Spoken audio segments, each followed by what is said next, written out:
Well, good morning, everyone. I'm sorry. There's a tradition around where I come from, the state of Delaware. When there's a governor in the room, you got to stand up. And your governor's here, and I wanted to say hi to him. So thank you, Governor, for being here. It's a wonderful Thanksgiving tradition here at the White House. There's a lot to say about it, but it's chilly outside, so I'm going to keep this short. Nobody likes it when their turkey gets cold. I don't know if they're mad yet or not. But at any rate, I want to thank Ronnie Parker, chairman of the National Turkey Federation, and his family from Monroe, North Carolina. Ronnie's got 44 years in the turkey business, and he also is the grower of our honored guest today.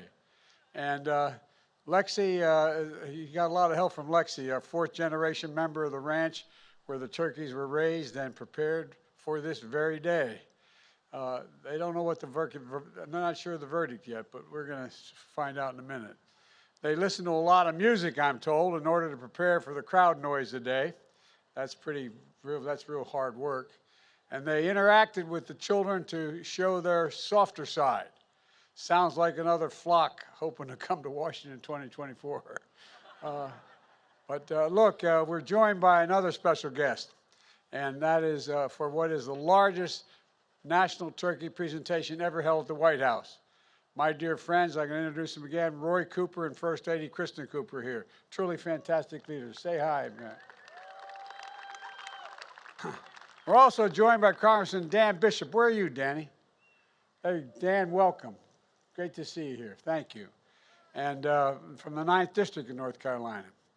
And a special thanks to members of my staff and their young children who are here today as well.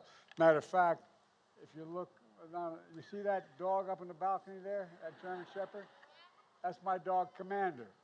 I was worried if he came down here with all of it, he'd just do nothing but kiss you and lick you. But he may go after the turkeys, so I kept him up there. But we're joined by another group of kids, as I said, from students from Brooklyn Middle School. The reason they're here in Washington, the reason they're joining us today is, they were invited a couple years ago to come, but because of COVID, we couldn't have it. So I'm glad you guys came this year. Thank you very, very much for coming. And we're also joined by students from the 4-H programs of Virginia and Maryland and the folks from the National Future Farmers of America.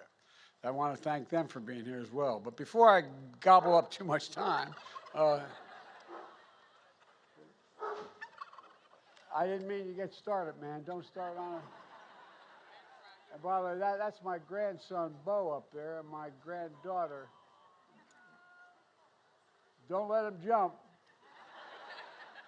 At any rate, we got to get on with this. First of all, the votes are in. They've been counted and verified. There's no ballot stuffing. There's no foul play. The only red wave this season is going to be a German Shepherd Commander who knocks over the cranberry sauce on our table. That will cause, they are big turkeys, aren't they? My fellow Americans, please welcome the 2022 National Thanksgiving Turkeys, Chocolate and Chip. I tell you what, man. They can go wherever they want. Of course, chocolate is my favorite. Chocolate is my favorite ice cream. We could have named them Chips and Science. But anyway, it would have been good names as well. But Chocolate Chip weighs 46 pounds, and I'm told he loves catching sun on the Outer Banks. And Chip weighs 47, and he loves barbecue and basketball, I'm told. After receiving their presidential pardons today, Chocolate and Chip are going to head to one of the nation's great basketball schools and research universities, North Carolina State. Now, when we told them they were joining the wolf pack, they got a little scared. But then we explained it was just a mascot for the school, has one of the nation's best poultry science departments in the country. And now, based on their temperament and commitment to being productive members of society, I hereby pardon. Yes.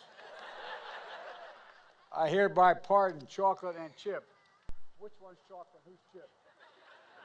This is Chocolate. Says Chocolate, you're pardoned, and so are you, Chip. Chip says, I know, I don't even have to be told. Honey, why don't we put them on the table? Can we do that? You can do that.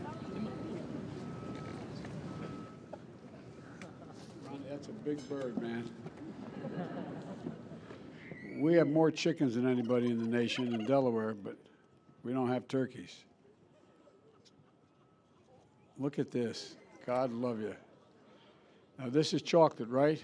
This is chocolate. Chocolate, you are pardoned. You are pardoned. You said you had to tell me that? Yeah, you are. Yeah, I'm serious. He said, I don't know, man. You didn't have to pardon me. I knew I was pardoned. At any rate, thank you both very, very much. Thank you. Thank you very much. Appreciate it. Appreciate you. How many turkeys you got down there you raising? Circle S Ranch grows about 9.5 million turkeys a year. God love you. 9.5 million turkeys. I tell you what, that's like some of the countries I've been to. Anyway, you want to talk? Look, folks, in all seriousness, let me close with this. We can't forget the reason for Thanksgiving in the first place. The Pilgrims thought it was pretty important in tough times to come together and thank God, to be grateful for what we have. That's what the Thanksgiving tradition is all about, being grateful for what we have. And grateful for fellow Americans who we may never meet, but who will be, there you go. They're grateful. And think about the scientists and researchers, doctors and nurses keeping us safe through the pandemic. 2 years ago, we couldn't even safely have Thanksgiving with large family gatherings. Now we can. That's progress, and let's keep it going. We have new COVID vaccine updates to deal with, new variants to protect you and your loved ones. So get it today. Get your flu shots as well. This winter can be much happier than recent holiday seasons, but you have to do your part. Please visit vaccines.gov. Decide what you're going to do. We're also grateful for frontline workers that are keeping essential services going and growing and providing food on our tables. We're grateful for our faith leaders and their counsel and comfort and support. Later today, Jill and I are going to be flying down to North Carolina, to Cherry Point, North Carolina, for a Friendsgiving, where we'll be serving Thanksgiving dinner to the troops and military families to demonstrate our gratitude for their service and sacrifice. And so many of those families are missing someone at their table today, like our family. So many military folks that we have lost. And so it's just really it's important to keep them in our hearts, those who've lost so much and those who are going to have an empty seat at their table this Thanksgiving. This is a special time, and it's in the greatest nation on earth, so let's be grateful. Scripture says, let us rejoice always, pray continually, and give thanks in all circumstances. Folks, let's remember all the political fighting that goes on you read about. Let's remember one thing. This is the United States of America. The United States of America. There's not a single solitary thing beyond our capacity as a nation. Nothing beyond our capacity if we do it together, united. United.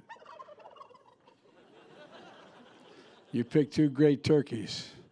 From the Biden family to all of yours, happy Thanksgiving, and may God bless you all, and may God protect our troops. Thank you all for being here.